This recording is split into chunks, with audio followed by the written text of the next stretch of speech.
What's going on, everybody? Mortem here, this time bringing you some Divinity lore in the form of a video talking about some of the subjects and things that I hope the upcoming Divinity game happens to touch on. Before we dive in fully, sorry if I sound a little bit weird, I was sick recently, still trying to get over some congestion. Otherwise though, as you probably already know if you clicked on this video, we recently got the announcement of the next upcoming title in the Divinity franchise, simply titled Divinity. I've already made many lore videos and things about it, and in fact, at the very least, the lore primer that I made for it would do a pretty good job of getting you up to speed on a lot of the individual topics I'm about to discuss here. In case you're looking for a little more information, because I don't plan on elaborating every little detail in this particular video, mind you. And while we're on the subject, there might be some minor spoilers for the games in here. All of them really, I wouldn't say much besides like one thing would be anything major, but certainly be advised, I suppose. That stuff out of the way, let's dive into the rest of this. The next thing I want to mention is that since the previous videos I've made, it came out during an interview that Larian gave that the new Divinity title is going to be set about 100 years after Divinity Original Sin 2, which is an important bit of information because that means it happens not only after Original Sin 2, but also after the latest game in the series chronologically, which is actually Divinity 2 Ego Draconis, or the Dragon Knight Saga if you include its expansion. And while it's still entirely possible they wind up retconning some things here and there, as that certainly wouldn't be new in the series as a whole, however, it gives us a great sort of point of reference to start working out ideas. For starters,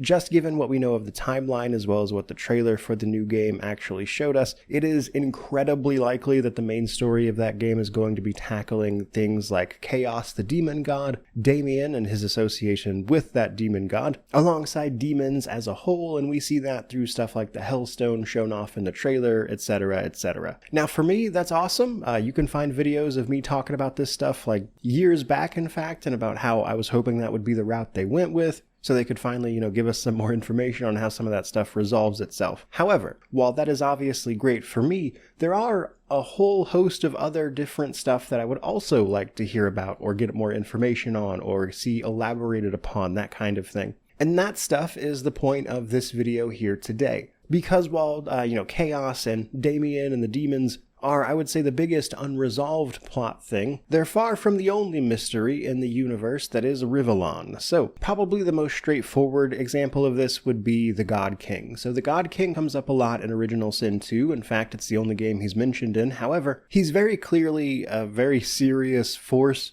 And he does not actually die at the end of Original Sin 2. He is left alive, albeit sealed out from the universe more than likely. Now, depending on exactly what happens with your ending in Original Sin 2, the God King can have a variety of different outcomes, but given what we know about everything after Original Sin 2, what the most probable ending is, that kind of thing, it's almost guaranteed that he was simply sealed outside of the world that we actually play the game in. Now that's interesting for a few reasons. For starters, the God King, the leader of the eternal race before they were overthrown by the gods and they were cast out into the void and thus became the Void Woken, the main antagonists of Original Sin 2, the God King is obviously a very powerful individual, but what's more, he has an intense hatred for everything to do with the gods, and that's important because Chaos the Demon God is one of the gods that overthrew the God King, which allowed them to gain their powers and everything. So in a hypothetical situation with this new game, where Chaos, having been banished by the 7 gods that died in Original Sin 2, is now freed and then is obviously probably going to be involved with these Hellstones in some way, either in the process of breaking free from his bonds or having already broken them, etc. You have to wonder if that would not come into direct conflict with the God King, either because the God King wants Chaos dead because he's one of the people that betrayed him and caused the situation with the Voidwoken generally,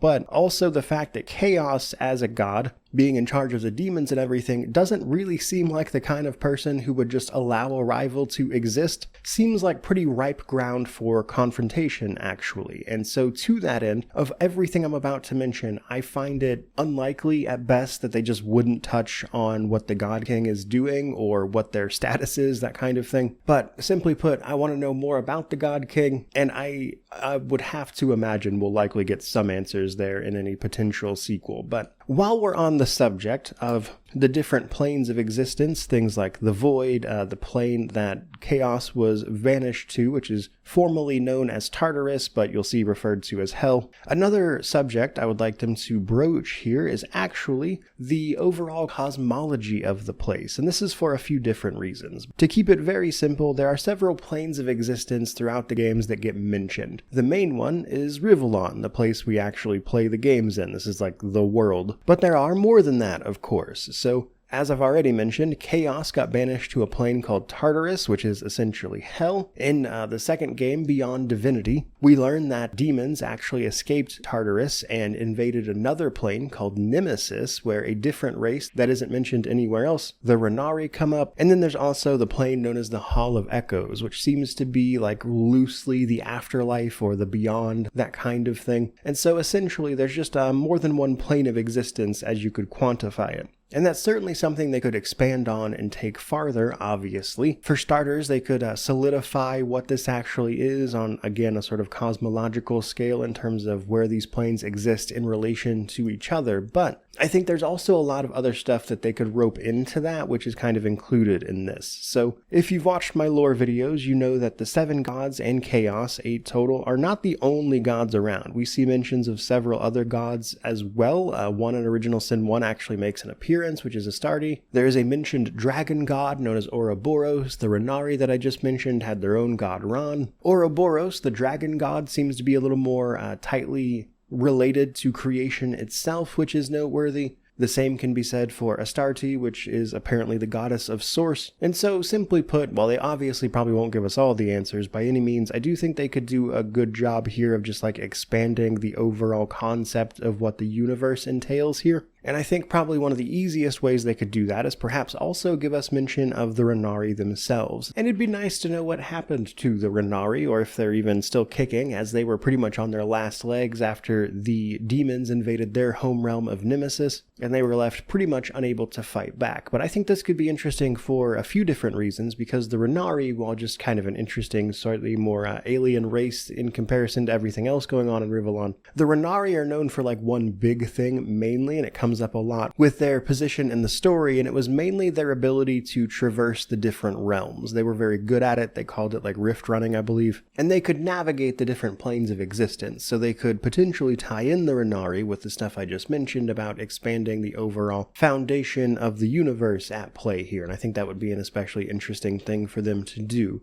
Some other subjects, though, that I think would be especially interesting. For starters, they could mention the dragons as a whole, and they could also stand to elaborate a bit upon the dragons and their relationship to the lizards, which we'll go into. So, straight away, the dragons are kind of known as the creator race. We don't know too much about them generally, as that mysterious name would imply, other than the fact that, they're dragons and they were associated with creation itself. And so, realistically, any more information about them would be especially interesting, like some of the stuff potentially the wizard Maxos learned about them over the course of his many, many years of life. And in exploring the dragons, they would almost certainly bring in the Dragon Knights, which have been the subject of a few games, like, Divinity 2, the Dragon Knight saga. I think given their very close relation to how everything was created, probably beyond the gods even, I don't think they're likely to elaborate on that too much more than, as the plot dictates. But what I think they could potentially address is just how exactly they are related to the lizards if they wanted to get into it. So this next part requires a bit of spoiling for the Red Prince's story in Original Sin 2, alongside some explanations to fully grasp. So the lizards and many other races were created by their respective gods. This is important for the lizards because their god, Zoroastissa, is the one who created them. Now, Zoroastissa is an eternal, like all of the other gods were, and the Eternals, before they became the gods, were interesting in that they were mostly described as being extremely varied in appearance and everything. They all had this sort of jewel that was associated with them. But in terms of what they actually looked like, there was no clear set answer. That's especially important when you're talking about Zoroastissa, as well as her appearance and the dragons, because as part of the Red Prince's story, we learn that supposedly lizards were the descendants of red dragons. That creates a slight problem when you realize that every race in this particular universe was created by their respective god, and dragons are their own separate thing with their own god. But this is where it gets a little bit complicated, and to be clear, never outright confirmed in Original Sin 2. This is all left very vague. But if you piece a lot of stuff together, there is a potential sort of clarification here, which is that Zoroastissa actually has two forms, a big red dragon and her red lizard form. This is important because, as I mentioned, the Eternals had no clear shape or definition to them. They took on all different forms. One of Zoroastissa's happens to be something that resembled a red dragon. It is theorized, then, that somehow, some way, Zoroastissa lost her access to this form, and as a result created the lizard races, which are apparently descendants from red dragons. And we see in the Red Princess story that if you follow that to its conclusion, you can actually sort of bring red dragons back into the world. And while it might be simple enough to go, okay, Zoroastissa used to be some variation of something that looked like a red dragon, and then as she devolved for whatever reason, the lizards devolved with her and became just the regular lizard folk, I suppose. But the thing is there, though, all of those assumptions are work that I am doing on their behalf, let's say. So none of that is outright stated or confirmed in any way in the games or Original Sin 2 where it comes up primarily. And I would love to see them just expand on or lean into this a little bit more. As it stands, I don't think any of it is necessarily like completely at odds with any of the other lore. It's just that the way it is currently presented, it requires you, the player, to go like jump through a bunch of hoops and maybes to try to make it make sense, and I would prefer something of a slightly more concrete answer, and whether that expanding on the dragons themselves, expanding on exactly what Zoroastissa's forms were, how she seemingly lost her access to her red dragon version, why the lizards lost their access to it, that kind of thing. There could just be a lot of different ways, but I really do think that's a plot point they could stand to elaborate upon. Though, truth be told, given how specific that is, I do kind of see why it would potentially be very difficult to bring that up in a satisfying way, outside of just like, writing up some lore and stuffing it in a book somewhere that you might be able to read. But either way, it would be interesting to me at the very least. Now, speaking of oddities and the lore, I'd love to get some more information about wizards, and more specifically Maxos. So, speaking of hard to define terms, the Divinity universe is really weird about the concept of wizards. So, one of the 7 gods, Amadia, is known as the goddess of wizards or magic users in general. However, while that is a very broad term and can be presented in a real simple way, reality is that almost none of the games refer to general magic use as someone who is a wizard. In fact, the games really only use the specific term a wizard in relation to very specific characters who clearly have a much bigger command of magic than it is possible for your characters to get. And what's more, most of them seem to be extremely old. I think you run into like one of them that is not confirmed to be over like 1,000. And while some of that is almost certainly by design, I think the concept of like true wizards in this game or this series is meant to be ambiguous and mysterious. And so, truth be told, any information about them would be really cool. However, wizards as a race, or sort of pseudo-race if you prefer, includes a lot of interesting characters like Arhu, who makes an appearance in a few games, Maxos, which is the one I really want to talk about, Belagar, which is more of a joke character, but actually has a slightly more serious role in Divinity 2,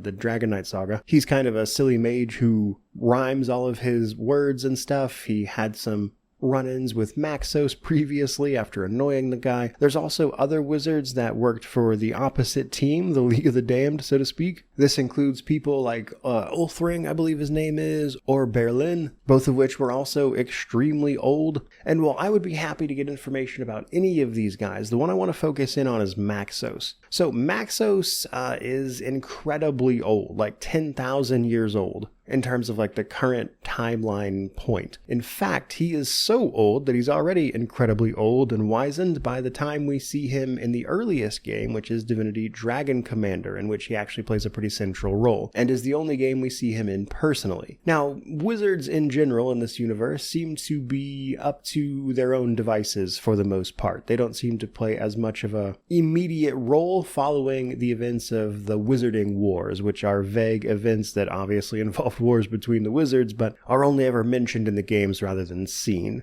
But in the case of Maxos in particular, he didn't really care about taking sides so much as he cared about learning as much as he possibly could, and he had a special interest in dragons in particular. And outside of his role in Dragon Commander, where you actually talk to him and he acts as your advisor and stuff, in Divinity 2, the Dragon Knight saga, we learn even more about him, but only secondhand because he had disappeared by that point. You see, we don't know exactly when, but sometime between Divinity Original Sin 1 and Divinity Original Sin 2, Maxos disappears. Now, we do actually know what happened here. Maxos sought out a dragon that we meet a couple times throughout the series known as Patriarch the Black. Maxos wanted information from Patriarch about how to enter the plane known as the Hall of Echoes, which, as mentioned before, seems to be like the equivalent of like the afterlife or the beyond, that kind of thing. And while he did not tell Patriarch the truth, Patriarch saw the request for what it was, and that Maxos wanted to enter the Hall of Echoes to try to surpass even the ancient dragons in terms of their power. It would seem, then, that Patriarch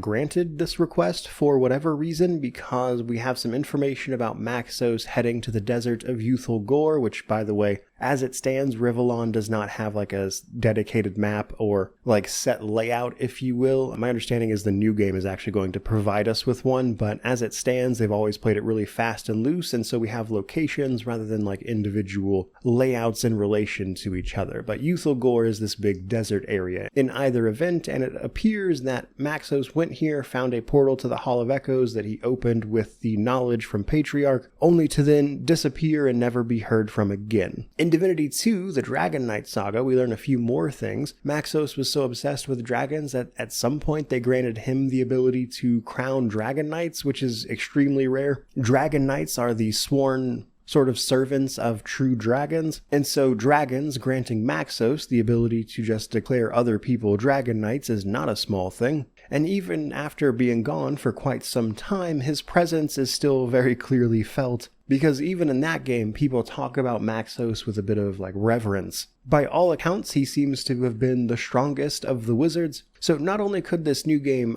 potentially mention the guy, but it could also, actually dig into that. Where did he go? Why has he been gone? How have things shaped up with his goals or whatever? Basically, Maxos is a super interesting side character that I think they could do a lot more with, and it would be interesting to see them do exactly that. But let's talk a little bit more about the Dragon Knight saga. So something that actually sets Divinity 2 apart from many of the other games in the series is that it takes a slightly higher tech approach to things.